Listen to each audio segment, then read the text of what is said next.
Good evening and welcome. Oh geez, where's my script, guys? I'm scriptless. All right, here we go. Good evening and welcome to Live Long and Podcast Star Trek Picard Season 3 Episode Review Series, or LLAPSTPSTERS for short. All right, maybe that's probably not a good idea. All right, anyway, let's go. That was pretty terrible, actually. Remind me not to do that joke again, okay, guys? I'm here because Dave isn't, just so everybody knows. Uh, anyway, we're here. But do you know what isn't terrible, guys? Star Trek Picard Season 3, Episode 1. I'm Jody Simpson. Along with me is my co-host, Davan Skelhorn. How are you, Davan? Not bad, but could you do that joke again real quick? No. Oh, End no, of discussion. All right. It was terrible, but you know what do you got to do when No, it was very you go good. on the fly? Very That's good. what you got to do, right? I'm Anyway, happy to be talking about this season with you and this all right. episode. Well, I don't know if I'm going to be here for the whole season, but I'm filling in for Dave because Dave isn't here, according to my tag. All right. Along with us, of course, joining us is Mr. Adam Woodward. Hey How are guys, you, Adam? good. All right. Everybody good?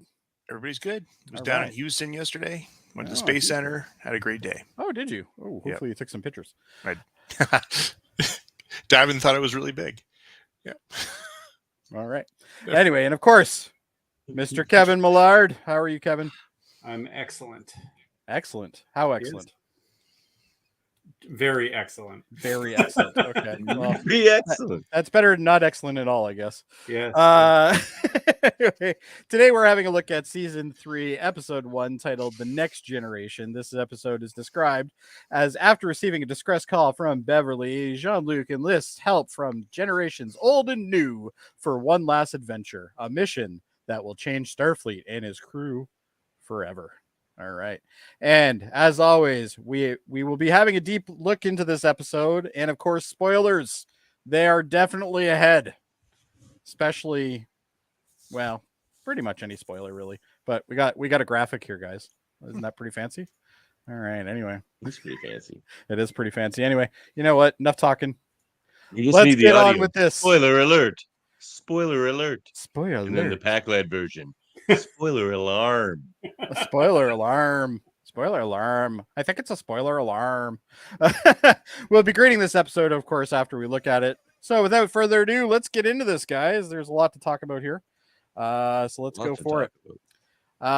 So let's just get my screen going here. Funny how like they have this. Are they going to use this for every show now? This like because it's like just a generic Star Trek opening. Yeah, it's kind of like what if you've watched any of the Star Wars stuff, they have a Star Wars kind of role that happens before every episode now. Like the Marvel one. Like the Marvel. Yeah, Marvel has one too. Yeah. Obviously, they do the words and then all the videos on the side and everything. So this is part kind of reminiscent of that logo right there. I was just gonna say. I didn't do that. What happened? Anyway, no. The one thing I wanted to point out here was during that actual intro thing that they do now, they actually hid the ship. That's part of this season. So I got a little screenshot of that for anybody who's interested in seeing that. It's right here. Obviously. Exciting stuff. All right, and of course, in the 25th century, excuse me, this is very remnants of Khan, right? If you remember how that movie starts the same way, right?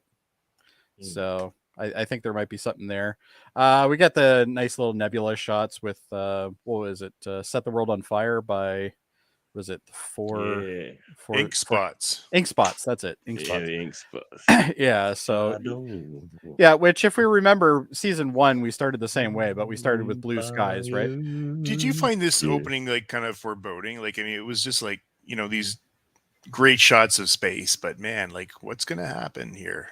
Well, I think they did that on purpose. Oh, I know. Yeah, it was good. like, it was good because we go straight into it. Really, like we see all these. I think that song is all about Beverly. Like it's not for, like shadowing anything later in the season or I don't know, even episode. I think it's all about Beverly's point of view, because she's not the person who wants to set the world on fire, but she's about to. Yeah, well, when we have a funny hankering that she's doing something that's going to be an issue. And we get the first look at Beverly's ship, which is the Helios or Helos? Ilios. I think it was Ilios. What? Sorry? I think she was saying Ilios. Ilios. Okay. So there you go. I think there's a comm thing that shows me later on. And then here is the baddies that are attacking her.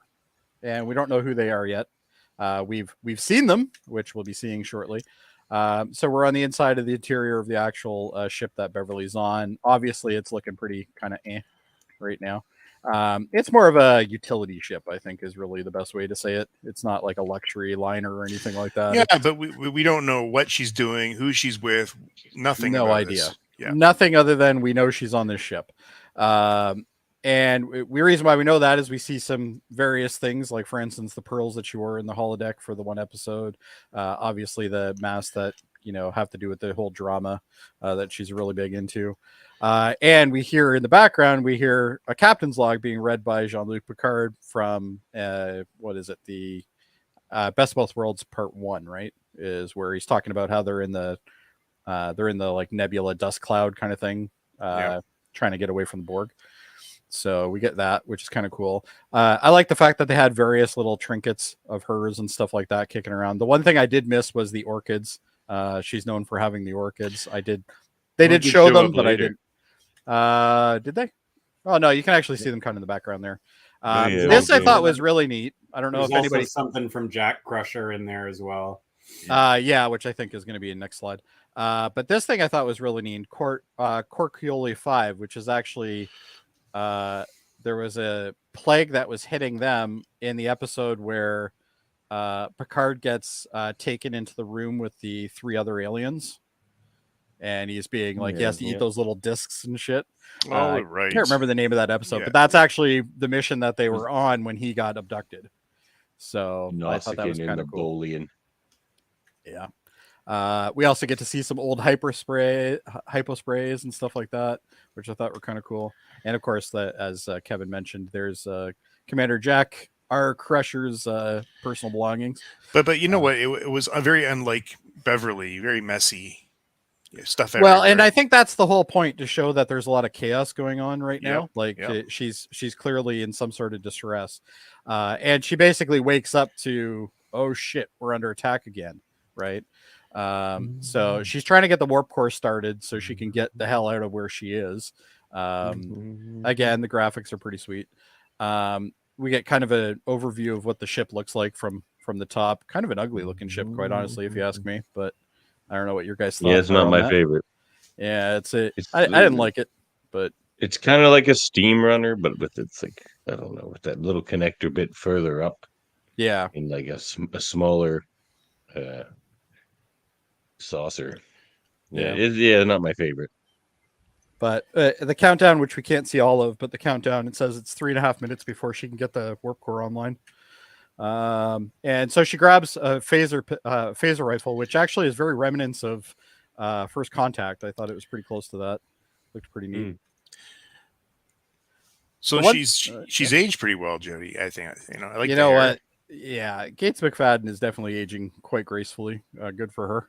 Now, mind you, they kept it very dark in this scene, but they did. Yes, we don't know exactly how much is caked on right now, but who knows? But either way, I think she still looks great for her age. Yeah. As everybody in the show, actually, I think everybody looks pretty good. I was actually surprised by Riker. Riker, I thought, looked a lot better than I thought he was going to look, but he looked like he's lost some weight from season 2. Yeah, because when we saw him, what was it, the end of season 1, we originally saw him when he came in with the Titan and the attack force, right? Was that season 1 or season 2? Yeah, last year he was feeding himself and the family.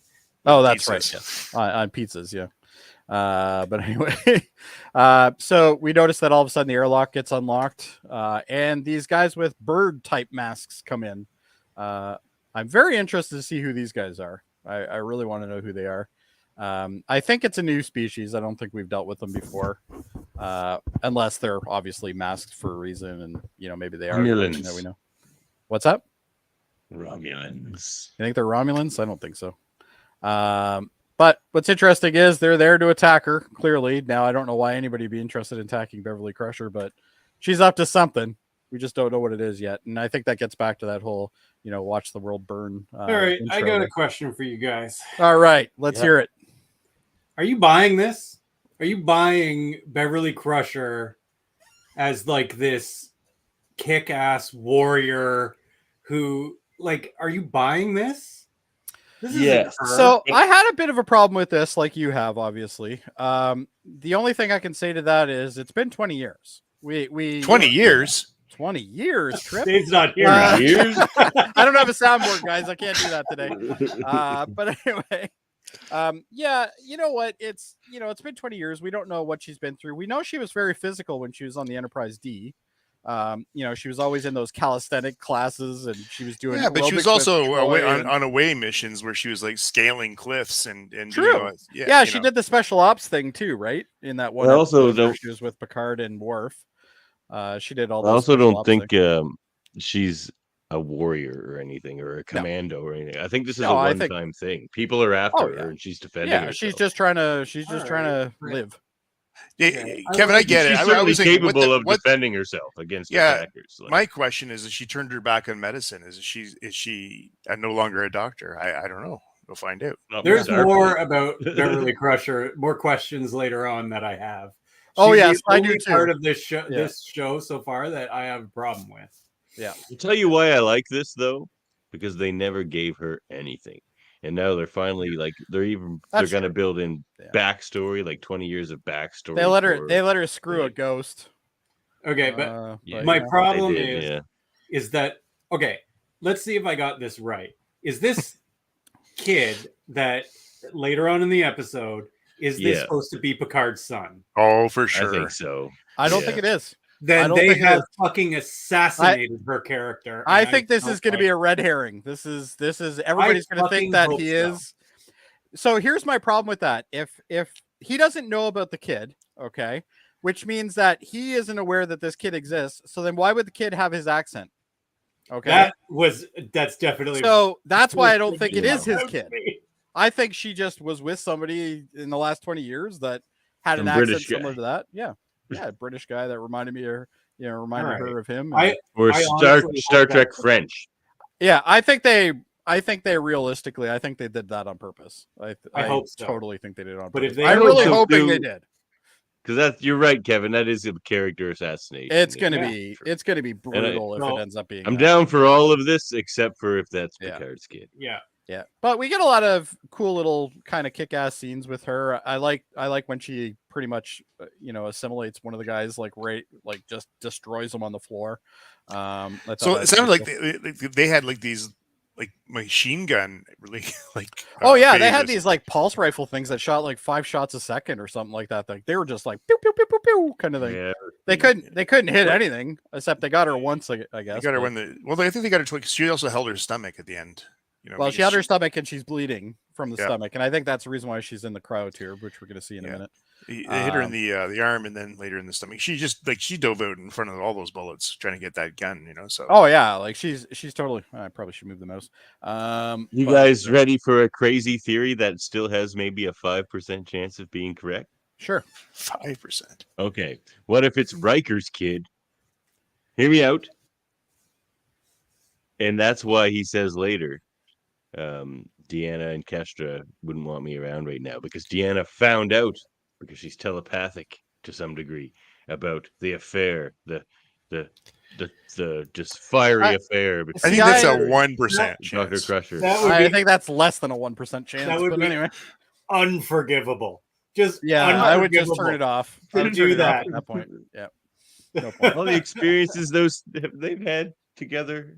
Now the guns that these guys have are huge. These things are they're like cannons, man. And they got different barrels on them and everything. And she's just got the normal kind of phase rifle thing going on. I like how sinister these guys look.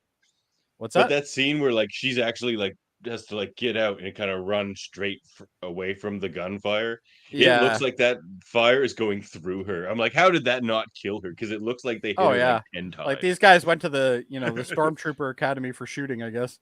Oh my god. But yeah, so anyway, I love this though. She's I love the sex ghost. Okay, new theory time. She is the Are you gonna stop us every 10 seconds with a theory? Yes. Look, there's a lot of stuff to theorize. There's a lot of stuff to theorize on in this episode. All right, but continue, go ahead. Continue. All right. Anyway, I love this. I love this kill. I thought this was pretty cool. There's no stunning here, man. Like she's right. No, she's just like straight nope. to kill. Zap him, zap him. We're done. So anyway, and then she, at this point you can see she's been hit. And we get to see the guy that she locked in, but we don't see him yet. Turns out that's obviously her son. Or Daniels. Or well, it could be Daniels. You never know. Daniels is everywhere, guys. a little bit of an Enterprise reference there. A little bit of an Enterprise reference there. But anyway, so yeah, she grabs her stomach and she's clearly bleeding out. So at this point, so she's like, okay, well, I'm bleeding out. I might as well send a encrypted signal because that's what we need to do. So anyway, there's a reference later on that they basically say that one of the missions that we never got to see in the show was that their comms were compromised and they came up with a new encryption system, which happens to be the encryption system Myriad, which is what they're using in this to send this message. So anyway, she's trying to get this damn ship into warp.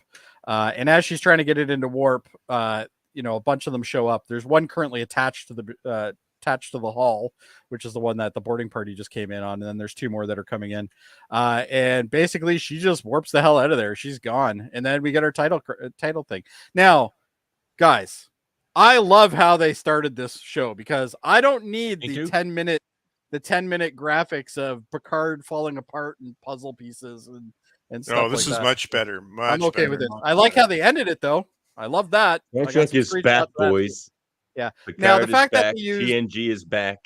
Yeah. They're really throwing the TNG into this, right? Which is obvious, holy shit.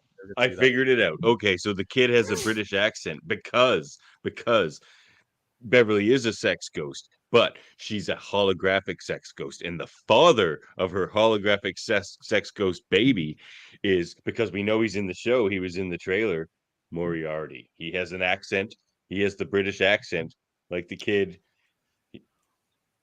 You've heard it here first. No, it's Shinzon's baby. God, I hope it's Shinzon. Oh, would be some shit. That would. Be I hope Amanda Plummer ends up being like Shinzon's sister or something, and it's like a Die Hard with a Vengeance type thing. I'd be so down with that. And I hope they bring back that Romulan thing where it opens up and then it just sprays this dust in the air and everybody dies. I love that too. That was pretty fun. But anyway, all right. Moriarty's kid. Heard it here first. It's not Moriarty's kid. Give me a break. God, boy. Oh, you know what the sad thing is though? That has more teeth than Riker's kid, for sure. Anyway. No, it doesn't. All right, so the title card. One thing I liked about the fact that the title card is it's the first time that we've gotten an actual title card in the show, and it also says Part 1. So they're really going for the whole miniseries type scenario. So then we open up at Chateau Picard, looking at the famous Enterprise D painting. And him Laris is back. I love Laris. I really hope she's in for more of the show, but I don't think she's going to be. But no, Laris is great. I like the dynamic between them. I got something to say about her in a minute. Oh, okay. We'll get there. Is it her baby too? Everybody's having that kid over at Beverly's place, according to you. No, it's not her kid. No, we can rule her out. Okay, it was a Kira Keiko situation. Kira Keiko, maybe. Anyway, they're looking at this thing, and Picard is basically talking about how, like, maybe I should just donate it. It does come up with one cool quote though. I can't remember the exact quote. We'll go through those at the end of the episode, but basically the long lines of it was my favorite or something like that. He's like, it wasn't the first. She's like, you never forget your first love. And he's like, it wasn't my first. It was, but it was my favorite. There you go. Yeah. I did like that though. That was cool. Which means he doesn't like the E as much as he likes the D. So I guess nobody likes the E as much as they like. I like the E. It was funny how they slagged the D later in the episode. It's pretty. They do. I do. Yeah, the fat one, the fat ship. That one. No one wants the fat ship. Like, hey, that's a galaxy class. That's a galaxy class. Yeah. Some of the scenes with Riker and Picard in this. Riker steals the show. Riker definitely does. The show. I even like he's old Riker again. Like he really just is. Like old Riker again. He's drawn off of him. So Picard's like, hey, pack that thing up and go send it to Geordi because Geordi's got a museum going on.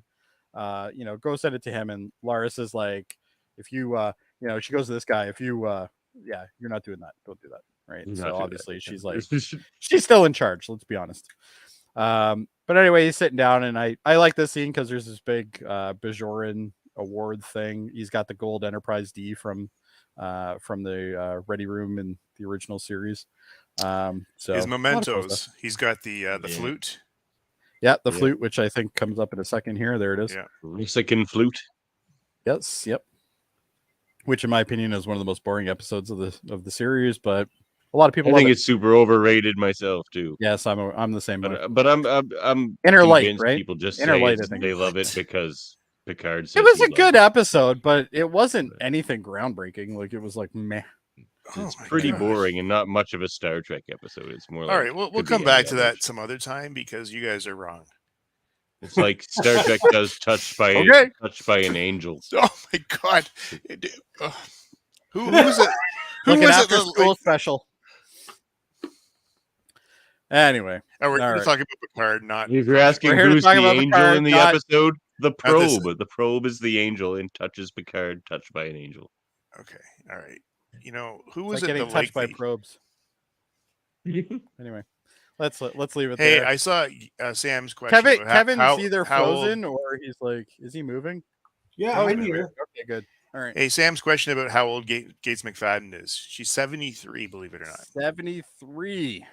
Wow, she looks fantastic. And she looks fantastic for 73. Oh, look what else is on his desk there. The Curlin Neskos. Indeed, from name of that episode. I can't remember that one. But you know what? That's bullshit. Because in First Contact, he shatters the Curlin Neskos and doesn't give a shit. Like, he just picks it up. It's probably a replica because he's looking for something else. Yeah. Did you like that episode too, or not, Davan? I like that one. What's that? What episode? Touched by an Angel? No, the one with the statue, where his professor comes back and asks him to go on an archaeological. Oh, I love that one. That's the one where they find out that everyone's connected by this progenitor species. Yes. Yeah. Anyway, yeah, that's fantastic. We're here for Picard, guys. Let's keep the chase. The task going. The chase, that's the one. Yeah. So anyway, Picard's, he's writing various things. We don't really know exactly what he's writing, but it looks like an invitation or something. And then all of a sudden he hears the comm badge go off, and he's like, "What the hell?" So he's going through all of his stuff. He's got an entire box of these chip things. I can never remember, isolinear chips, I think they're called. He's got a whole box of them. I don't know what that's about. Maybe it's like porn stash or something. I don't know. And then he goes into another box, and there's his old uniform. Oh, nostalgia. Tons of nostalgia in this episode. Oh, even the sound of that communicator. That's the old TNG sound. That's the old communicator. Yeah. Well, it is. It's a 20-year-old communicator. But anyway, so yeah, he pulls it out of the little pouch, and he's talking to the computer, and he's like, what where's that sound coming from? Blah blah. She's like, I don't know. He's like, well, thanks, you're really helpful. And which happens to be a theme in this show. I don't know if you noticed, but it happened a couple times in this episode. People basically saying to the computer, like Raffi later on says the same thing, like, oh, well, you're helpful. It's like, apparently the computers are just useless now. But anyway, so not very intuitive. Not intuitive. But anyway, he ends up figuring out that there's a signal. So he, figures out what the code would be for it. He gets it decrypted, and there's, Miss Crusher herself basically telling him essentially along the lines of like, whoa, don't get Starfleet involved. I need your help, blah, blah, blah, blah, blah. I don't know. There's not really much to say on that one. Other than that, you saw it in the trailer. I don't know what more you need to see. But anyway, so he's obviously concerned. He wants to deal with, even though he does mention later on that like he hasn't been in communication with her in like 20 years, he said 22 years or something. 20 years. Over 20 years, yeah. 20 years. So, 20 years. There you go. 40 years. So anyway, then we get this nice. I actually like this scene. I thought it was really well done. Whenever they put Laris on screen, I enjoy her. She's a beautiful woman, and on top of that, it's great to see the chemistry between the two of them. But she basically just says she's like a magnet. I don't know what it is about how she looks. Yeah, Orla. I can't remember her last name. Orla. Well, I'll look it up. Orla Brady. Brady, that's it. Orla Brady. Yeah, she's a beautiful lady. But anyway, they have a little bit of an intimate moment where basically she's like, dude, you gotta go find her. Like, you don't have to come with me right now. We'll meet at another time, blah blah blah. Yeah, but this is the a closure to that like last season when we thought they were in a relationship and he left to do his mission last season and now they've clearly got together. Yeah, well, we think they have. Yeah. Well, she gave him a pretty good kiss there, Yeah, and she gets really close to him and basically says, there's a bar at this certain point, blah blah blah. Meet me at that point. That's what I wanted to talk about. She's like, it's got a great sunset or whatever. But that's the most like obviously placed scene in. Yeah, I'm sure we're gonna see that scene near the end of. We're gonna see that scene at the end. Yeah, where he shows up at the bar. Yeah, or doesn't because he's dead. Oh, maybe. But she'll still be there. Yeah. But one of those two scenarios is going to happen for sure. It was almost a little too obvious. But. Yeah, but obviously they care for each other. And then she does give him a quick kiss. And then at that point, he's like, okay. And then it goes over to the bar, which happens to be, I guess, 10 Forward. This is a 10 Forward. This is the LA one. I guess it's a franchise now. I don't know. Yeah, Guinan franchised it. Guinan's not there, right? Well, they do mention he does mention Guinan though, so obviously Guinan's selling trinkets now. Yeah, Guinan's selling trinkets now, and the girl that's pouring the booze. This is the Frontier Day is coming, celebrating the 250th. So 250 years back would be Enterprise. So the NX-01. Extra celebration too because it's the final Frontier Day. Mm-hmm. Well, maybe we'll see. But anyway, Riker's at the bar and he's just having a drink because that's Riker. And he has this little qualm, which we just mentioned, which was basically like, why is there so many Enterprise Ds? And the waitress is just like, no one wants the fat ones. It's like, oh. And he gets noticeably agitated. To leave the bottle. Yeah, better leave the bottle. Leave the bottle. Yeah. But all the little things that Riker says through this, almost every line he says is gold in this episode. Well, he just keeps making reference to how old he is. Yeah, because my knees hurt. When they go to board the ship later on, and he's like, he goes, hey, my hands hurt. Oh yeah, my knees are hurt. So if we don't have to shoot, we don't have to run. We're gonna be okay. It's like, oh. But anyway, yeah. So the bartender's just like, he's like, you better leave me the bottle. And there's Mr. Picard himself comes in, and I guess he's asked him to meet at this bar because he wants to discuss what's going on. So the two of them have kind of a bit of a quip back and forth, say a couple things, and then they go and have a seat, sit down, and at this point they've now polished the bottle down. It's now there wasn't done. That much in it when he took it from the bartender. Oh no. Actually, if you notice, there's only about a quarter in there. But anyway, so he basically tells, I got a transmission from Beverly, and it was using this blah blah blah blah blah. And then Riker basically pipes up and he's like, well, that was the computer virus that we had. Well, you were Locutus Borg, and it added 3s to everything. And he's like, no problem. I'll just grab the pad. I'll type, and we're good to go, right? So anyway, but it's the best, that Riker. Oh yeah. So he types in the new coordinates, and then it shows that it's at the edge of the Federation space, basically. It's always at the edge of Federation space. Have you ever noticed that? Nothing ever happens in Federation space. It's always like at the edge. That's why there's never any ships in Federation space. They're all at the edge. They're all at the edge. Yeah, there you go. The bad guy's going to hang out on Earth or something? Of course they're going to be hanging out in the fringes. Yeah, maybe. So, but at the same time, he said, well, how the hell are we going to get there? We can't charter somebody. We can't steal a ship. We can't tell Starfleet, oh, I've got a way in. Right? And then they go work off. Around, he says, work around. Yeah, but it didn't really work around too well. No, they stole a ship. Yeah, they didn't. They stole a ship, yeah. And then they stole a shuttle pod after that. Maybe I was playing all along. He knew the captain hated him. He mentions it. But that captain's a prick. He's a total prick. Oh man, that dinner scene is my favorite scene. It's so good. That captain is so good. I hope he so dies. good. I love that. I love that he says, "Did we come late for dinner?" No, no. Your reputation. Your reputation preceded you. Yeah. Oh in this scene that we were just talking about, I love when Picard says to him, "Oh, I can't ask you to put your life on the line." And Riker just goes, "Since when?" Yeah, when did that start? Basically, yeah, it's like literally every time you see me, you're asking me to put my life on the line. Like, but anyway, so we also see this guy who's some sort of mysterious character, which we don't know who he is. We don't even find out red though, and they reference the Red Lady later. Yes, they do, but we already know who Red Lady is, which we'll explain in a minute. But yeah, so we see him, and he was playing around with one of the little D trinkets, and he throws it into his glass, and he presumably he leaves at this point, so he's following them. And then we go to Metalis Prime, which happens to be a party planet-ish type scenario, very grungy scene. This is District 6.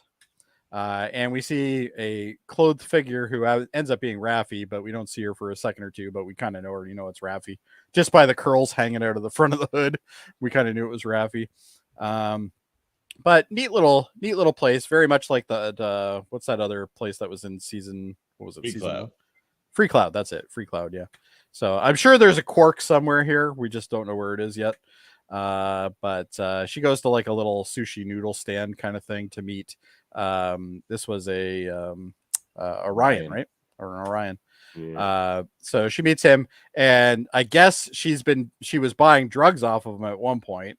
And then she's kind of like trying to get information from him from the street kind of thing now. So we kind of, I don't know about you guys, but I just see, I got from this so she sat down, bought drugs from him, and then thought, okay, maybe I can get some other information, and came back to the table, right? But I don't know if that was their intention in the beginning to get the information. Like I think she's I think it was, because she instantly whips out the communicator after, and she throws down the drugs on the ground. She's like, debrief. Yeah, but she was walking away, and oh shit, I got to go back and talk to this guy. Yeah. Well, I guess forgot. we don't really know for sure. Yeah. Why she went there? She just got wrapped up in the drugs. Well, we know she's had drug and then issues she's just before. like, oh, and then yeah, she but turns around. Remember the end of season 2 is she was back in Starfleet, back in security, cleaned up with Seven, which she's now not with. Yeah. Nope. Because she basically says to this guy while she's sitting there, I had, my girlfriend broke up with me, and blah blah blah and all that. Wait, she's working for Starfleet Intelligence, right? Yes. Everything she told him was a lie. Yes. See, Kevin, like, I thought how do we know that's all the truth?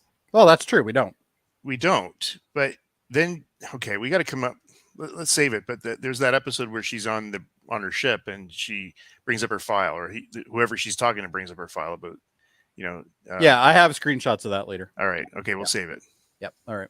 But anyway, here's the Orion, which I thought was, pretty average makeup for an Orion, I guess. There's not much you can really do in an Orion. They look pretty close to humanoid, so not much you can really do with that one. They did pretty well in Discovery with them, if you remember. That's true. Yeah. So this was pretty base, but I think it did what it needed to do. But anyway, she basically is trying to grill him from information. Then she walks into the shadows kind of thing, and she pulls out the old school flip phone communicator, which I thought was pretty sweet. And she's like, I need, on a secure channel, need to talk to you, basically, blah blah blah. So she's trying to talk to her handler, but she basically left a message for them, and then that's kind of all we see from her. And there's the drugs in her hand, and she just throws them down. Then we go to our nice, the nice thing about this episode is we got a lot of nice little glory shots. When it came to, so many. Yeah, so pretty we get much this ship porn. It is really ship porn in this one. We get this cool little kind of inspection shuttle pod thing going on, which ends up flying towards the starbase. Beautiful rendition of the starbase. Yeah, they did a really good job. It's pretty much taken directly from Star Trek Online. This is pretty much what the Star Trek Online one looks like. So they've done a really good job with that. But there's a lot of assets that have been taken from Star Trek Online for the shows now, especially the ships. In the last season, the big scene with all the Starfleet ships together. A lot of those ships are only in the game, so that's pretty interesting. But anyway, beautiful thing. We see the opening bays happening on the two little subsections, which are like little mini cities. And you have kind of Picard kind of like, I don't think this is going to work, Riker. And Riker's like, it always works. I'm the man, basically. Just got to play the role. Yeah, just got to play the role. And he's like, you need to show me that sour, grumpy admiral face when you're doing your inspections, right? And he's like, which one? And he's like, this one. Like the one you always used to do. Yeah, the one you always used to do. Face. And then Picard just kind of looks at him with the distaste, and he's like, that's the one, right? So I unfortunately I missed that. I didn't get the shot of that, but I like the two little every time the two of them are together just talking, it's a lot of fun to watch. I find anyway. So we see the inspection shuttle, and then we get to see our Titan refit here. Gorgeous. It's like an old Constitution. It even looks like that shot where it leaves the bay. And I got a lot of ship porn. And it looks like something out of like Star Trek: The Motion Picture, but in a good way. Yeah, it looks grainy. Like it even looks kind of like an older. Like look at that. It even looks. The top does. I think it's now. This is the squished down a little bit. What is it? The Neo Constitution glass or Neo Constitution? I think. Neo Constitution. They called it. Yeah. So interesting. And you know what was cool here is that when Riker saw her, it was like the obvious pleasure. Like just I love this ship. Yeah. Well, it's a cool ship. It really is. Because he was, I guess, his first captaincy on this ship, right? So yeah. So they end up docking with the ship, and we get the Whittle whistle, which actually looks almost identical to the ones from the motion pictures. So I'm guessing they did that on purpose. Even the lights are in the same spot, which I thought was kind of cool. And we get to see the first shot of 709, or what we rather refer to as Annika Hansen. Yeah. And we find out later it's because her boss is a total ass and hates Borg. So, he's an ass. Yeah, he's an ass. But anyway, so they're like, permission to come on board. And she's like, yeah, sure, no problem.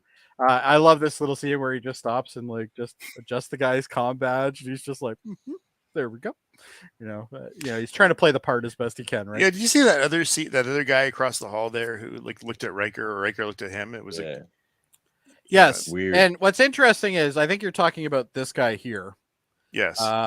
This guy is actually, I tried to figure out who he was, and I'm almost positive it's the guy from the first Fast and the Furious movie.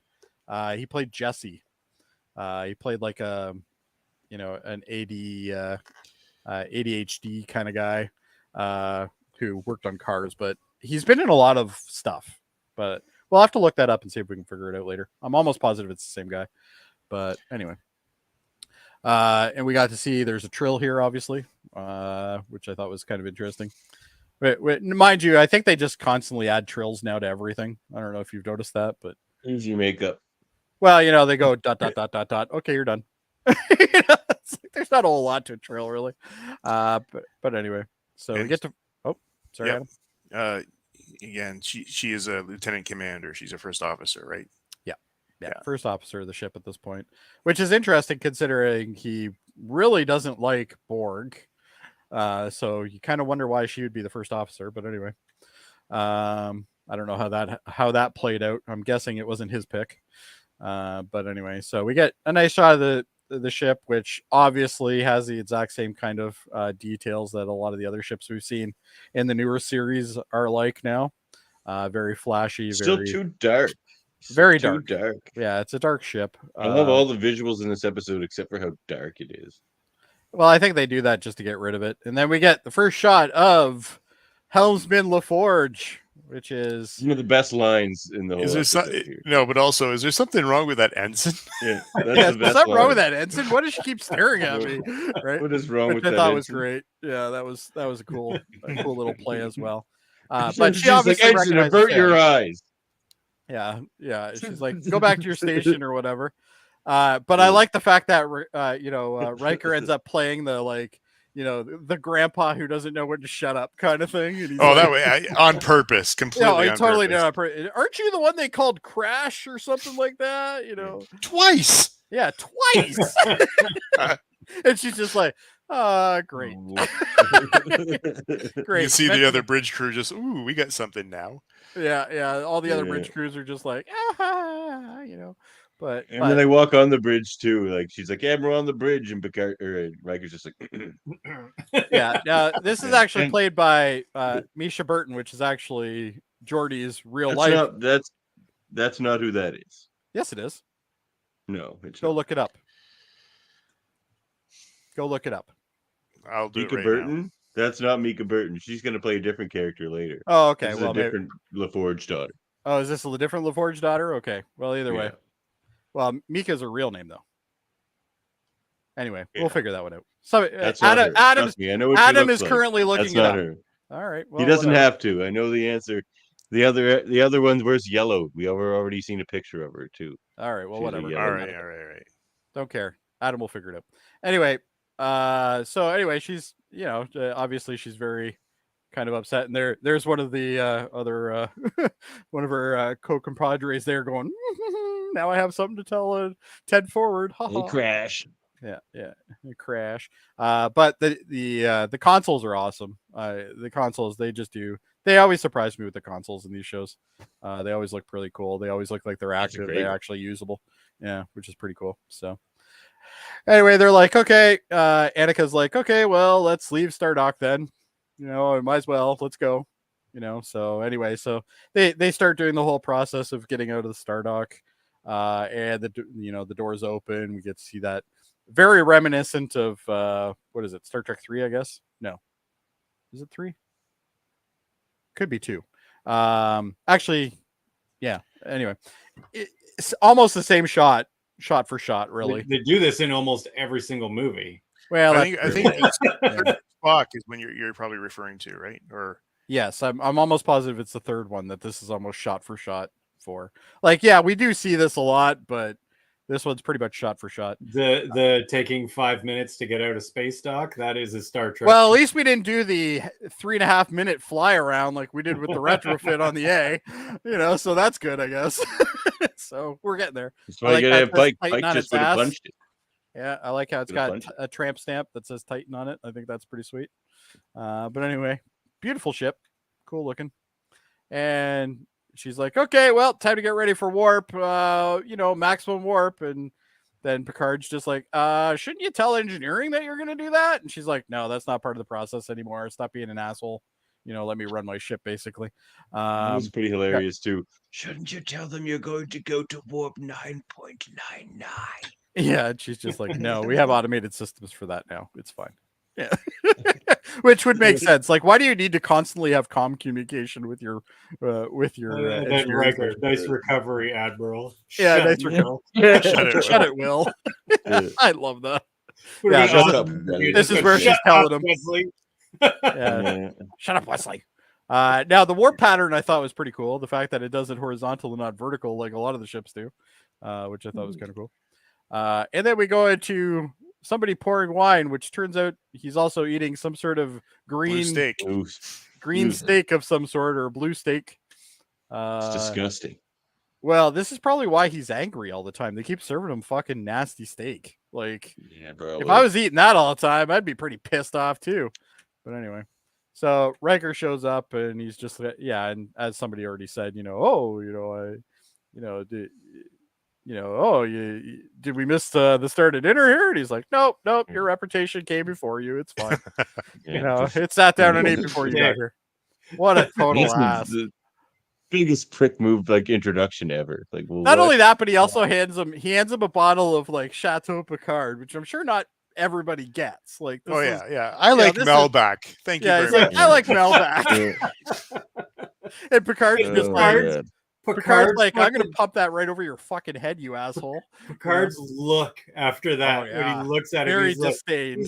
The guy starts dinner without him, all that stuff. He doesn't give a shit. He fucking talks shit about his wine. Yeah, and he's like, we're going to have words, pal. You're going to bounce off of a hall in a minute. Yeah, but anyway, so. Yeah, so sarcastic. She's like, Chateau Picard, this is terrific. This whole dinner scene is really, it makes you feel very uneasy the entire time. Well, it does. Like, it's just, you're so uneasy about this entire conversation. You know what? I think it's more the fact that here it is, the captain and the commander that we revered, through our youth, the two guys, and then the next generation now just like complete disdain. You're not even an admiral anymore, and you're not a captain anymore. Yeah. Exactly. I have no time for and you. he keeps talking like saying, "Oh, you boys," and you you blew up ships, crashed them. We don't get it. We don't get it. We don't get a lot of action around here. Yeah, we don't get a lot of action like crash landing ships all the time. Calls them fellas. We won't be taking fire. Won't be making fire. You guys are gonna be bored. But, you guys are gonna be bored. You guys are used to like blowing up ships and shit. But you know what's funny? That's exactly what like Picard and Riker's era people thought of Kirk's era people. Like they were the cowboy diplomacy people, and that's what he thinks of Picard and Riker. It's just like every generation thinks the previous one is a bunch of cowboys.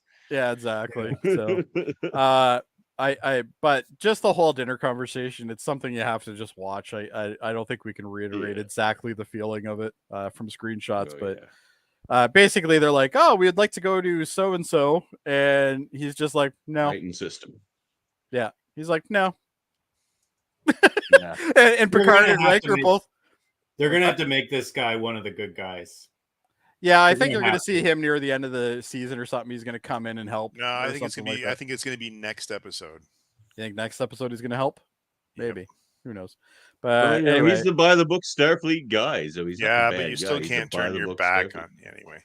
Yeah, these are two of the most renowned, officers in Starfleet. Like, and he's just treating them like total shit. This captain is, I bet you, rightfully skeptical of admirals. Yes. Yeah. Well, if you look at all the admirals, you called it. Yes, absolutely. Well, when Picard was a captain, all the admirals fucked him over every time. Yeah. Like almost every time. Picard, Kirk, every admiral. Like, admirals shouldn't be trusted. Yeah. So this guy's finally like, no, an admiral just told me to do something. Fuck off. No. Yeah. He goes, "I take my command from people higher than you." Is basically what he said. Yeah, and it's like, as much as they made it like ragged on her all the time. Nichea was the only. Look at that face on him, though. He's just like, oh, yeah. But I do like when he left though, which I didn't get a shot of him. But when he left, he goes, I hope your accommodations will be suitable. It's all we could do on such short notice." And then you see them later on, and they're in like these bunk beds in like the lower decks. I've never been so humiliated. That was I've never been so humiliated. Is what he says. Yeah, I feel like I'm a cadet again, and I never had to pee so much. I don't remember having to get up to pee. I don't remember having to get up so much to pee. And that's basically Riker's shtick through the entire episode, is just reminding everybody how old he is. So it's I thought it was pretty good. But yeah, we go back to Mateus Prime, I guess it is, or Tyrus Prime or whatever. And here's Raffi. Now, this is actually her grandkid. So a lot of people were confused on this. This is her grandkid that she's watching a video of. Yeah, that she got she reconciled with her son last season. Yes, yeah. So I guess she's getting up now. She's off the wagon again, so the reconciliation is probably over. Yeah, probably. Well, we think she's off the wagon. We don't actually know. We haven't seen her do any drugs. She could have been just lying about everything. I gotta say, they really overdid the black makeup around her eyes, though, to make her look strung out. It's just like, but she always looks like that. Even in the first season, she looked like that. No. Well, we'll have to pull up some pictures. I think she did. But anyway, so she's looking up something called Operation Daybreak. Don't know what that is yet. And then she's logging into Starfleet Intelligence, which is apparently very easy. You just have to literally hit a button on a console and you're on it. Or it kind of makes you think that, again, that she's still part. Like, this is where it's confusing. Is she part of intelligence? She is, because it says intelligence officer and it says commander and then her name, Raffi. Masuka or whatever. However, he's the girl. Anyway, keep going. So anyway, she gets a hold of her handler, which is basically in a text format. And she's like, are you there listening to me? And it's like, I am here.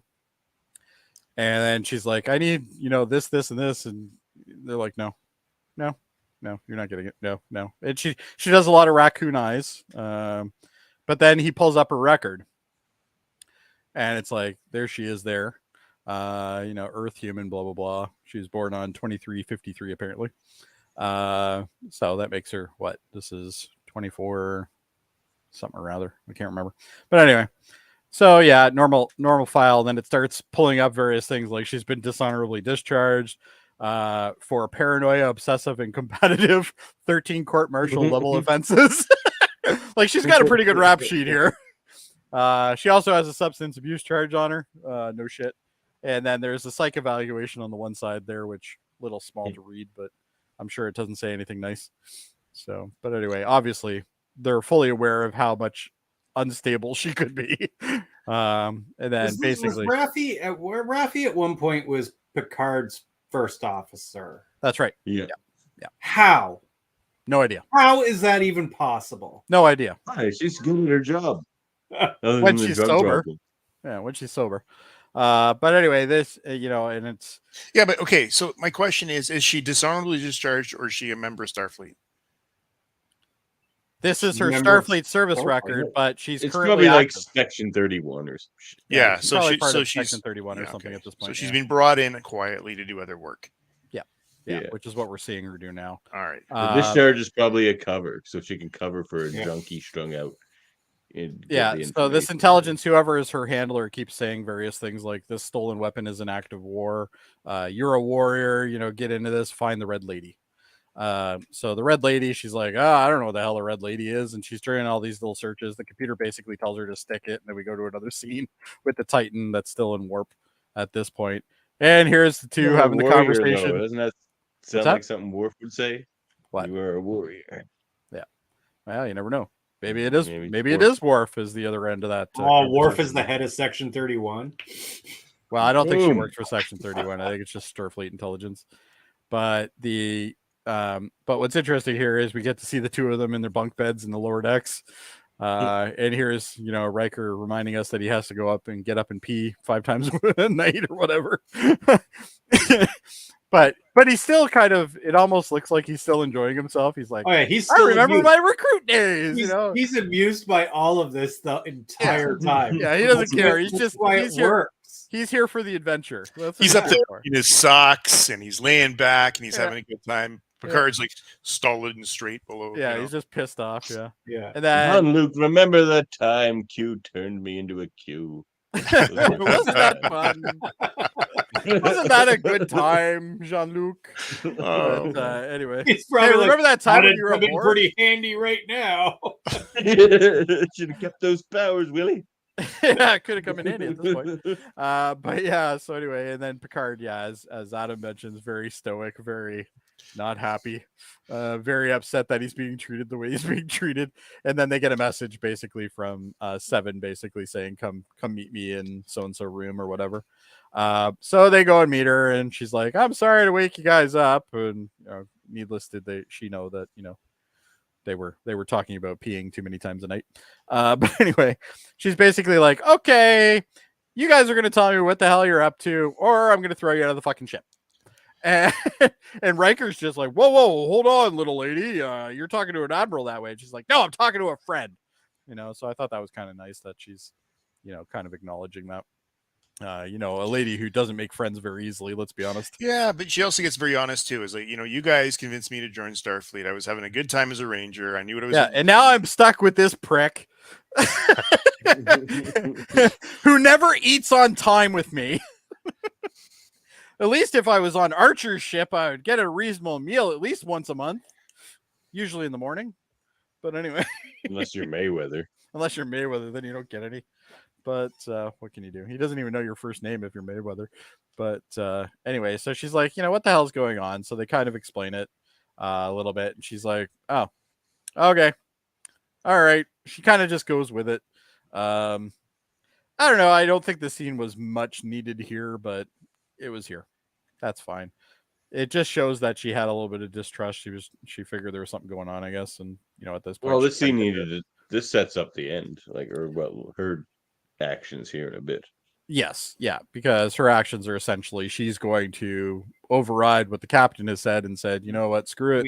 we don't. That's not because of this scene. She has already done it. She's already done done it. it, Yeah. already She there. wants to know why she's going to be going down for this, basically. Yeah. I guess is the easier way to look at it. But anyway, Titan shows up at the edge of Federation space. We see that big, huge anomaly there, the nebula. That gorgeous ship. Very beautiful, very beautiful. Tried to get as many cool shots. I liked how this one came out. It kind of looks like a skull with some horns there. But you know, obviously, I'm sure that's just me seeing it. But anyway, and then Captain wakes up, and he's like, "What the hell is this?" he's obviously agitated, and at this point, he already knows what's going on. Triton sector. I'd know it anywhere. Yeah, he's like, "That's not where we're supposed to be." And he walks in. He gets dressed really quick, though. You got to give him credit for that. That man he's gets pissed dressed. off. Captain for no reason. Yeah, he's just like, whoop, whoop, whoop, we're done. Let's get to the bridge. You know, so anyway, he's basically like, I'm gonna have your commission for this, you know, blah blah blah. You know, he's basically giving her threats, which I'm pretty sure she's not going to be in Starfleet by the end of the season. I love she doesn't argue, she doesn't try to defend. She's like, I know I did it wrong, but says, we're here. Okay. Yeah. Like she doesn't justify it, nothing. Yeah, then all of a sudden Shuttle there's launch. a warning. Unauthorized launch in Shuttle Bay 3. And the guy I love how specific she was too. You know, in 4 minutes, and I mean 4 minutes. Yeah, in 4 minutes. The crewman is not going to be there. I like when they do show her Borg preciseness, though, because that's how she was on Voyager. She was very specific. Very specific, yeah. And she still is, yep. So, but anyway, there's an authorized launch. I didn't get a picture of him, unfortunately. I missed it. But basically, the expression on his face is like, you got to be shitting me. Like, what the hell is going on my ship, basically? You know, also on Voyager, she was emotional and snapped at authority figures, like she did at them there. Like, she's obviously kept. Yeah, she's gotten better at it. And disobeyed Janeway many times. All the time. Yeah, which ended up working out well sometimes. But yeah, so anyway, we see the shuttle, it takes off, and here's our two space cowboys on their way. We got another and this is basically where he's like giving her a dressing down. Like, you will never work in Starfleet again. Yeah, you're not going to work in Starfleet after this. I want a full report.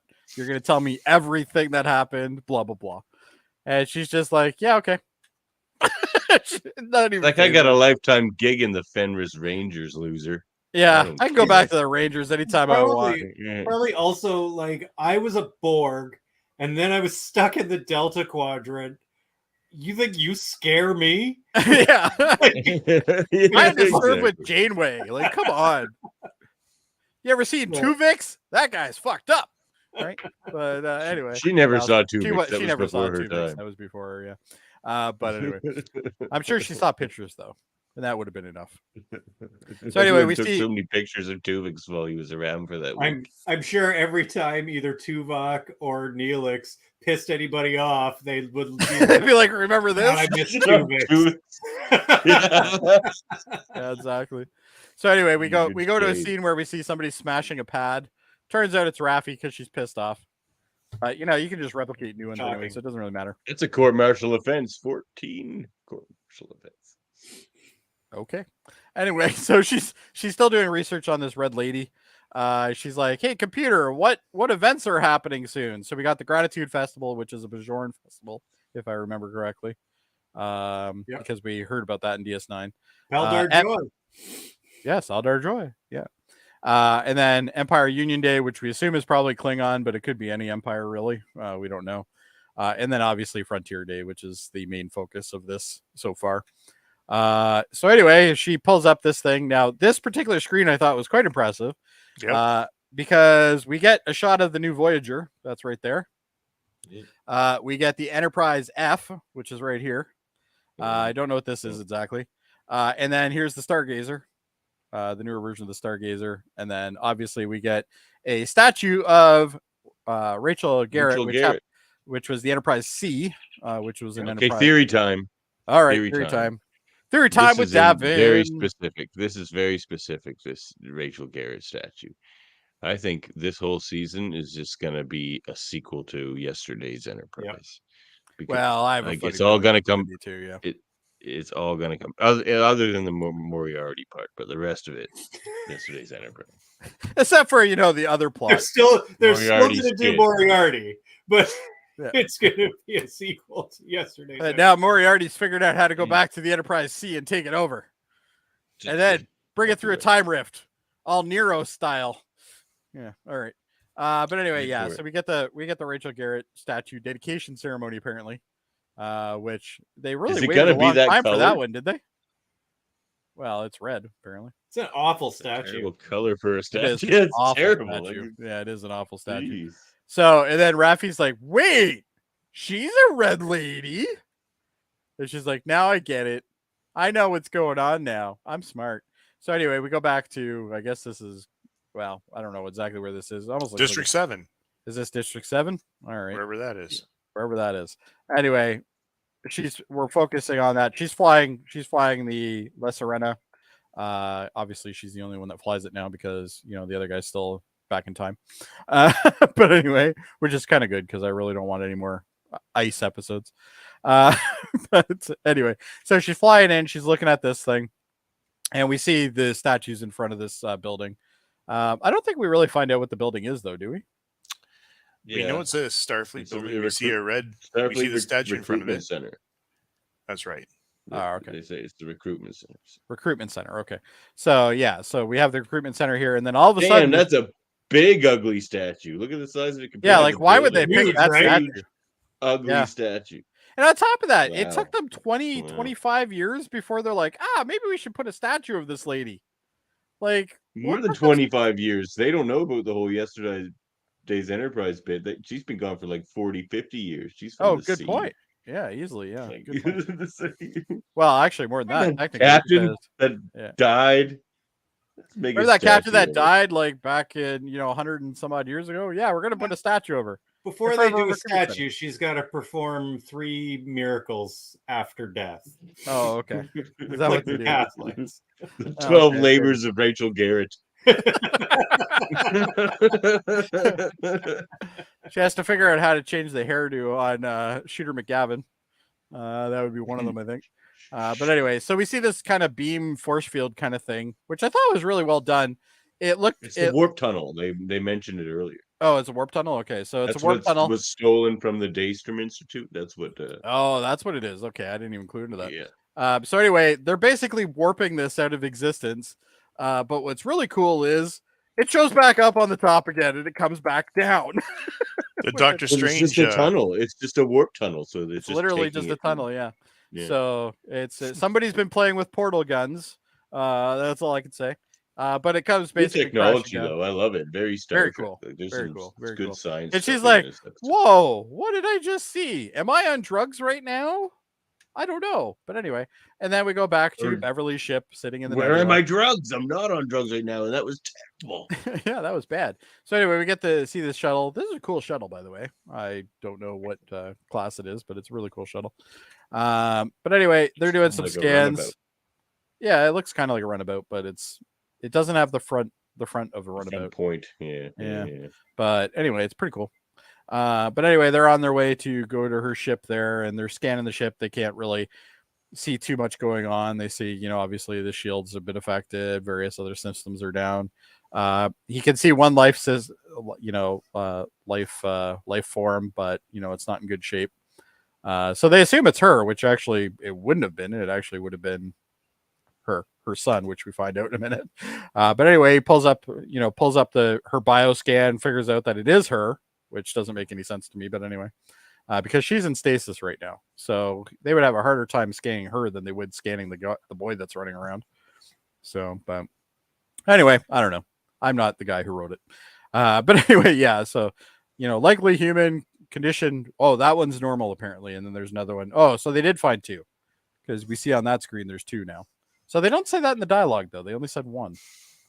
Yeah, they do. They say it's just like hard to tell because of the interference. Oh, okay. There's at least 1. And I do like how they docked with this thing, because we kind of get the ratio of the ship. It's a pretty small ship.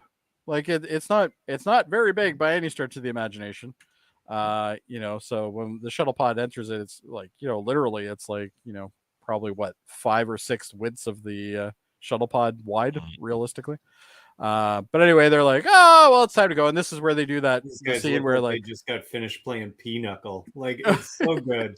I love how when Riker gets up though, he's like, oh yeah, you know, he's not putting his leg over the chair anymore. No, no more legs over chairs for sure. Too much of that in his youth. Yeah, this is where the line that comes in is basically, Picard's like, oh, my hands, something like that. And then Riker's like, well, you got bad hands, I got bad knees. If we don't have to run and we don't have to shoot, we're going to be okay. So it's like, great shot. Classic. I just love that. And then they get into their war faces, which I thought was pretty cool. They get very, man. I do like the phasers that they're holding there. They're, those are very sleek. I like them. Look like Cardassian phasers or Ferengi. They do look kind of like that. Yeah, for sure. Now, who was disappointed that they didn't have the little square flashlight? Not me, because I was. Oh, thank God they didn't. Or what it would have been even better is if he pulled out one of the square ones and it like failed, and then he had to pull out the other one instead. That would have been amazing. But anyway, I know we all have gripes on this one. I like the square ones. I think they're neat. But anyway, they're so impractical, but they're still fun. But he's currently upgraded to one of those like super high flashlight ones that you can get on Amazon for like $50 that burn through like paper and stuff. So he's got one of those now. But anyway, they're looking, they notice there's gunfire all over the ship, stuff like that. And then, he sees, oh, now I don't know how they deduce this, because he's like, oh, I can smell something. And he's like, oh, it's this certain gas or something. He's like, well, somebody must have had to hit that to make a diversion. It's like, okay, that's really the best. He's Commander, right? Anyway. Captain Riker. But I like how they look at the hole in the floor where the guy was that he got disintegrated, and there's ash everywhere. The thing that kind of bothered me a little bit, though, was Riker actually goes down and he grabs some of the ash. And he's scooping it up in his hand. Yeah, he's like, ooh, what's this? It's like, oh, gross. He tasted it. 3 days old. Yeah, he's like, like those guys that taste the poop to track. Yeah, to track the deer. Yeah, crazy. But anyway, there they are. They're about, they're trying to get into the area, and all of a sudden Picard looks over and there's a stasis pod there. And of course we do the old wipe like we do every time there's a stasis pod in Star Trek. We have any science fiction. Yeah, that's true. An Alien, it was in there too. Some of the breathing. Yeah. But anyway, but then why would the steam be on the outside? Yeah, that makes no sense. Who knows? Well, she's frozen in there, right? So it's cold on the inside, so it's you're going to condense on the inside, on the outside, yeah. But anyway, so then this character just shows up and puts a gun to Riker's head, which Riker clearly does not enjoy. Moriarty Jr. himself. You think it's Moriarty's kid? I don't think so. Moriarty Jr. Oh boy! If it's Moriarty Jr., I'm going to be very upset. That's all I can say right now. I'm going to think that's the single greatest thing that's ever happened. Really? That Davan called that is Moriarty. That Davan could actually call that one out of the bullshit that he came up with? Yeah, okay. I can promise you, Kevin, that's not going to happen. Oh, I know. But if it did, that would be great. That episode would you be guys 11 from me. 11. Me too. Anyway, this guy who we don't know yet pulls a gun on Riker. Picard, obviously, Moriarty's kid. Yeah, whatever. Anyway, then we see this, and Picard's just like, put the fucking gun down, asshole. There's a little bit of a tough. Riker actually hits him. He's like, I'm half hologram, half sex ghost. You can't hurt me, Picard. Right here, Riker elbows this guy in the face. Like hard. Yeah, I'm surprised he didn't die. Yeah. Like, well, Riker's old. He doesn't have the same kind of swing. Oh no! Oh, he does. He like, I was like, oh, yeah, I unfortunately didn't capture it, but yeah, he did. He did give him a good heave-ho though, didn't he? Yeah. Except his like cheek all collapsed in or something. No. Yeah. I was just like, I think he was backing down. But... Sam wants to know how old Jonathan Frakes, Michael Dorr, and Maria Sirtis, and Patrick Stewart all with. I'll take this one, fellas. Older than you, Sam. Older than you, Sam. There you go. That's all you need to know. But yeah, they're all at least mid-50s and higher. I'm trying to check Jonathan Frakes. I'm curious on that one myself. He's like 72. 71, 72. Yeah, somewhere. He is not that old, is he? Yep. Yeah, he is. Get out of here. All right. Well, he's 70. You were, Look at that. He's 70 years old. Yeah. Wow. I think he's doing all right for 70. Yeah, no kidding. They're all doing pretty good. But anyway, yeah. So we end up noticing that the ship is having some issues here. And the shields are offline, whole bunch of things, warp drives offline. Basically, nothing good is happening on this ship, I guess is the easiest way to summarize it. And then they're looking at bonding, friendship. Those are good things. Oh, there you go. Friendship. There you go. But anyway, yeah, we see that. And then all of a sudden this Omnibus ship shows up, which I don't know about you guys, but I thought Nero the first time I saw this. So did I. I have to tell you, and I don't like it. Can't be Nero. No. If it's Nero, that would be stupid. But it's not like a Zindian sectoid ship. It does look kind of like a Zindian sectoid ship. I've seen the ship before. Yeah. Yeah. But but I thought it was kind of cool that they actually hid this ship in the opening little Star Trek logo thing at the beginning of the episode, which I thought was pretty cool. But anyway, we see this it is though. It has a kind of a Starfleet like a deflector dish. Yeah. It's almost got it's got like a deflector dish kind of thing going on, but it also kind of reminds me a bit of like a Cardassian ship or something like that as well. It's got some of those kind of tones to it too, like on the side there with like the yellow ships and the little yellow strips and the brown and stuff like that. So, but even Ferengi technically you could be, but I don't think it'd be Ferengi. I think it's Romulans or something like that. Just because it's always Romulans. Everybody blames Romulans. It's like a bird motif. Bird mask. Oh, wouldn't it be great if it was Quark and he's gone bad? That'd be amazing. Or even Brunt. But you also get a really good kind of explanation on how big this ship is. It really does trump this ship like hardcore shit does it. So anyway, and then we go to the ending credits, which gives us a nice rendition of the first contact, ending theme as well, which was really cool. And we got to see some really random stuff, which I thought was kind of cool. So I'm curious if you caught in this. Hold on, I got to bring it up myself now. There was some words that were interesting. I did get a whole bunch of them from this, so we can go through it. I like the fact that there's a holodeck program running right now, which is 10 forward bar LA, which kind of bothers me because that's where they were. So are they all in a holodeck right now? Yeah, and they had a DNA strand. Yeah, the DNA strand was before this. Yeah, so there you go. And safety protocols are offline, guys. We know what happens when they're offline. Moriarty. Yeah. And then we got boy. music scales, which I have no idea what they are. And then we got a cool shot of the Titan Ops thing.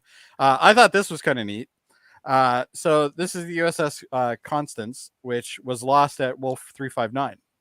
So that's interesting that this is in there. I don't know why this would be in there, but it's in there. Well, it's like we're getting clues or something. This is what I'm wondering. Well, that's the thing that's bothering me, because if this is linked to Wolf 359, then that means there might be Borg in this, which wouldn't make any sense, but who knows?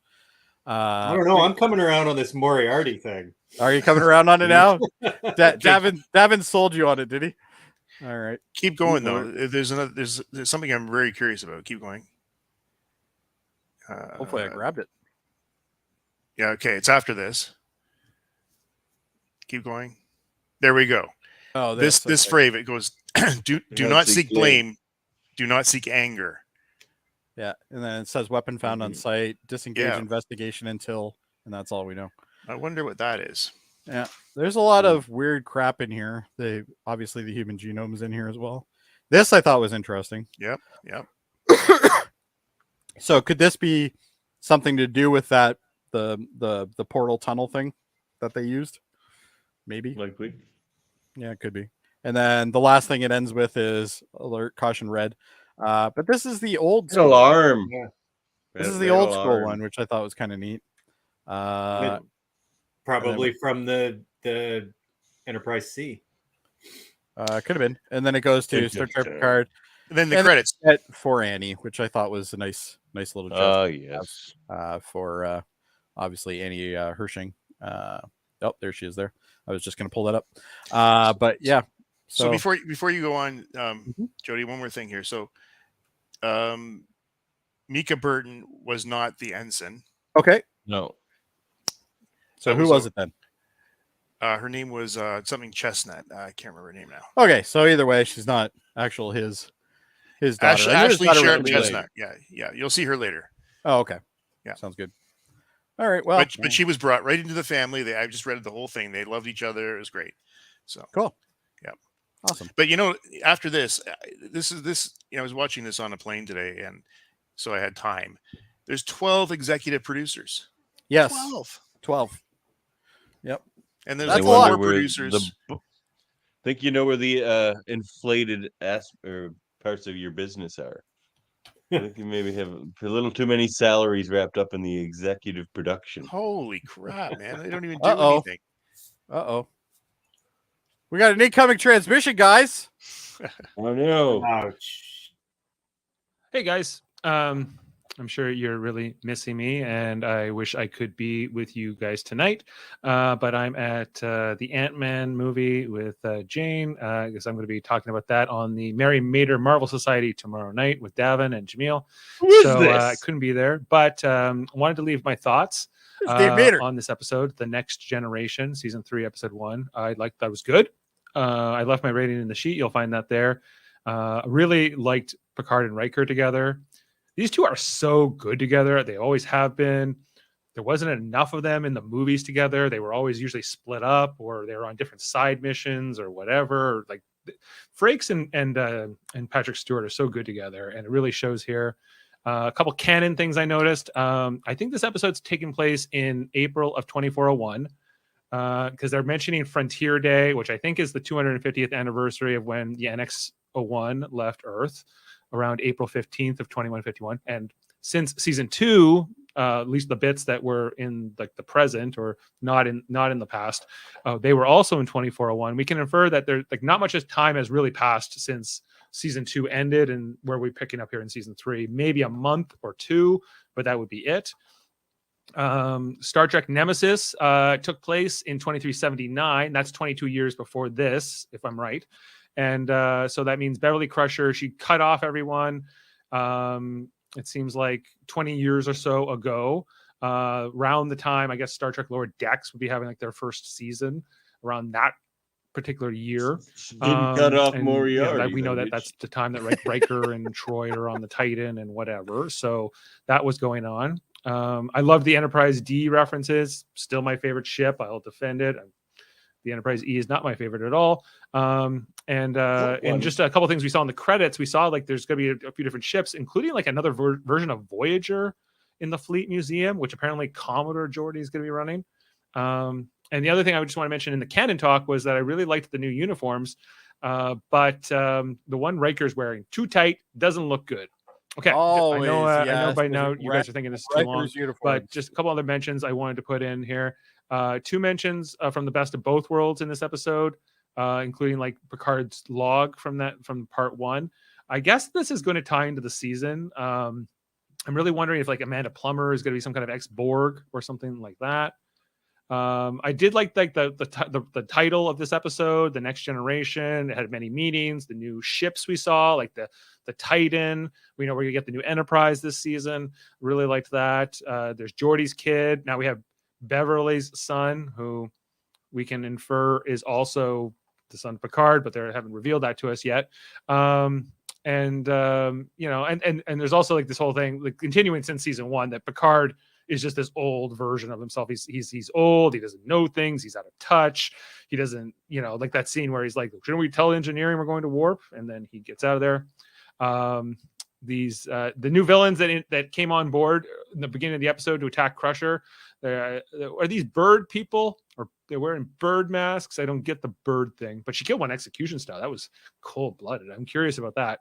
And also the new opening credits were great. I really liked how it was like in the 25th century, which kind of really felt like Wrath of Khan, and the use of the First Contact music, the next gen music. The music mix was really good here.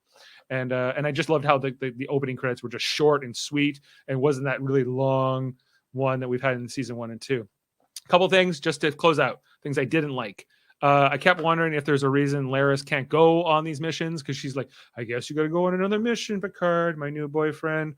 but apparently she's not on the cast this year. Somebody so has really to look reason, after the estate. just Dave. go with him, Laris. You know what to do. This Captain Shaw, I really liked his performance. I really like this actor who's playing him, the captain of the new Titan or whatever. He's kind of like a Jellicoe-esque kind of a jerk. He doesn't like Riker Picard. I like that. Jiminy Jellicoe. This whole thing, like he hates Borgs, and this whole like bigotry against Borgs in the 25th century seems just incredibly weird to me. It's only him though. It's just something from Starfleet officers. They know these people were assimilated against their will. No one signed up to be a Borg. Nobody would want to stay in the Borg. It doesn't really make sense. So I don't really get held it against Picard. This whole thing with Deanna and Kestra, they don't want Riker around. Riker's not somebody they like to be around. It's not much a dislike. I'm just, but like, why? I guess he's grieving over the loss of their son, and some of that's gonna be carrying over. But I just thought he was a lovable guy who made pizzas, and everything we saw with Riker in this episode, I was like, yes, Riker, good stuff. The whole Metalis Prime, the thing with Raffi, was a little like the name of the planet too on the nose. The writer of this episode, Terry Metalis, naming a planet after himself. And this whole Raffi storyline, I didn't like even though they blew either. something up, completely bored me. I was not in for this. Named Raffi it after himself. is very much.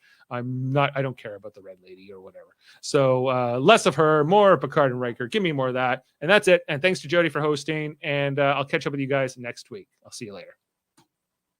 Hi, Dave. All right, transmission over. At least 5 minutes too much. Anyway. All right, guys. It's that time to rate. Ratings. Shall we rate it? Let's do it. Let's rate it. Yeah, all right. So Dave gave it an 8.47 because Dave can't use whole numbers. Oh, a 47 reference in Dave's answer. Dave's answer. Do you think he did that on purpose, or do you think he's just being an ass? He did that on purpose. All right. Well, if that's the case, then all right, we'll give it to him then. I gave it a 9. I thought it was all right. Davan, where are you at on this? All right, see where I gave Farewell a 10? Yeah. Make that a 9, please. Farewell is now 9. If you make that an 8, make that an 8. Make that an 8. Okay. Yeah. And this one is, well, I liked it a lot. Oh, is it a 10 for me? Yeah, 10. I love this episode. 10. Oh. Yeah, I loved all of it. Like the whole thing. I was like, I kept But checking a couple the episodes time when we just change to it back make down sure to it 8, wasn't you're gonna be okay. close to over. Well, that could happen. I'm gonna give this a 9 because I'm a little worried about what they're doing with Crusher. A little worried. All right, Adam. I'm giving it a 9 as well. And my only worry is, like, last season started really strong as well, and I'm just see what happens as we go through this. So far, so good though. All right. Basically, what happens here is we have a rating of average right now is 9.1. IMDb, as of the time of this recording, was 8.4 for this episode. That's a high IMDb rating. For IMDb, great episode. But you also have to remember though, because not everybody's seen it yet, so it can trickle up and down. So it might actually come out better later on. Who knows? We'll see. So if you take that combined averages. 8.6. Well, yeah, Riker was the star of this show, I think. They should have just called it Star Trek Riker. We should just have a whole series of him running around telling people how old he is. I would watch that. I would totally watch that. But anyway, that's where we're at, guys. I don't know. Is there anything else we need to talk about here? Looking forward to next week. Great start. Great start. Can't wait to see the rest of the band back together. Geordi's real daughter. Geordi's real daughter. Sue me. You think that Brent Spiner goes, why did I waste my talents last season? The letter's in the mail, bud. Yeah. Well, the funny thing is he's going to come back. He's going to be probably an android. He's probably going to be, what's his name? The one that before Girardi. Yeah, before. They'll probably have the one that Girardi had in her desk or whatever in the cabinet. Probably just Alton. Yeah, could be. Who knows? But we'll see. Anyway, I think it was good. I enjoyed it. You guys, sounds like you guys did too for the most part. So I don't think we have anything else to say. We could play the video from Dave again if you want. No. Okay. Good. Did you tell that joke again from the opening? The joke. What joke? The one you opened this podcast with. The good evening and welcome one. No, it was terrible. No one needs to hear that again. It wasn't good the first time, Davan. Why would we say it again? Anyway, I think that rounds it up for us. We have other shows on this channel, which I'm going to plug, but not very quickly. I'm actually going to get Davan to do the graphics for this because he usually does it better than me anyway. So go ahead, Davan, and I'll just say them as you put them up. How's that? Okay, that sounds like a fair thing. Look at this. Look at this handsome bunch. Oh, we have on the Live Log and Podcast channel, which is the channel you're currently viewing. We have many shows. We have various divisions, which I don't care about, so I don't care. We don't just skip past them. It's fine. Command Division, Science Division, Ops Division. We all do different things. Yes. And we have Lacutors of Trek, which is a subsection, which Davan is part of, as well as obviously Dave, the other Dave. And we have that. I'm not going to plug his other channels, though. Do I need to plug his other channels? Well, we need to plug the ones that you're on, Davan. So let's do yours. Trivial Debates. Oh, we got to do Trivial Debates too. So that's an old one. That's an old one. Yeah, we don't have. That's the one that just happened. Yeah, and then we have another one, which I'm going to be part of, I believe. I think Eamon made BBL. Yeah, KBBL on Fridays. Make sure you bring your own. Yeah. What's the next episode you guys are doing? Super Mater Brothers. The next one is the Krusty Gets Busted. Ah, good episode. All right. Yeah. Oh, the first Sideshow Bob. First Sideshow Bob. Oh, no. First time he talks, but he's in an earlier episode. But first time he talks, though. Yes. The Super Mater Brothers. We're going to do Mater Marvel Society tomorrow. Yep. Oh, that's not the right logo there because we're doing Ant-Man. We're doing Ant-Man tomorrow. That's why Dave's not here. There you go. Anyway, who cares? The Hellbound podcast. Alex Blackburn and Michael Chan. Honestly, if there can be a planet called Metalis, they should have just named it Michael Chan. Planet Michael Chan. Better than the writer naming it after himself. All right. X-Rated, the X-Men animated review show. I heard the host of that one isn't too fun, though. He's pretty great. He's got a stunning beard. I know that. He does. And he has a co-host who has another podcast called The Graphic Histories Podcast, where he just did an interview with Michael Chan. Star Trek Discovery's Michael Chan. You got to remember you put that in. Star Trek Discovery's Michael Chan. And hold up, a movie podcast. We just had Jody on to talk some spy movies. Yes, it was fun. 2 of them were good. 2 of them, one of them was not. Atomic Blonde. Well, listen to the Atomic Blonde. Okay. Spoiler alert: Atomic Blonde is not good. It is not good. No. Unless you're the TikTok generation and like music videos, then you might like it. Anyway, Jody, 14-year-olds deserve boners too. Fair enough. I won't argue that. That's it. That's entirely. That's it. We'll end with we forgot Enterprise at 8. Oh yeah, the one that I'm on. I don't think we have a promo for it though. So Enterprise at 8. That's on Mondays. We talk Enterprise. We're currently on season 3, episode 6. I think we're on now. Yeah. What's the next one? Adam, do you remember? The Shipment. The Shipment. That's the one. And it's all of us, and sometimes Davan. When I'm not here. When Adam is not here, but Davan can show up when he. We only have Davan on episodes he doesn't like. Yes. You like the Shipment, Davan? Yes, I like it. Okay, then you're not on. I'll be here Monday, Jody. I'm gonna. Yeah, you're not on next Monday. Let me know the next episode you don't like, and we'll put you on. All right. Anyway, North Star. 2 episodes from now. What's that? I hate North Star. It's the friggin' cowboy episode. It's terrible. Like they're in the middle of the friggin' expanse and they're gonna do a cowboy episode. Are you friggin' kidding me? This sounds amazing. Oh my god, Kevin, you're gonna love it. Kevin is gonna love it. Kevin's the only one that's been on board on the ones that we didn't want. To be on board. Oh my god, we come to the horrible episode. Kevin's just like, I don't know what you're talking about. I'm all in on this episode. Vulcan zombies are the shit. But I have a soft spot for the cowboy ones because they're the worst. Spectre of the Gun is the first Star Trek episode I ever saw. Oh, really? Okay. I like that episode. I think I didn't do see too. what I rated it, but I liked it. I think. Yeah. All right, gentlemen. I think that about cracks it up for us. So yes, that was terrible. Spoilers aplenty. I already said it at the beginning, so I don't need to say it at the end. I don't think. Anything else we want to say before we head out, boys? Nope. This one was for Annie. Yep. All right, for Annie. We'll miss you. All right. Anyway, I think that's it, guys. Thanks for being here. Thanks for listening to me and my terrible jokes. Have a good night. Oh, that didn't work very Oh, well. you didn't. Did you do it or did I do it?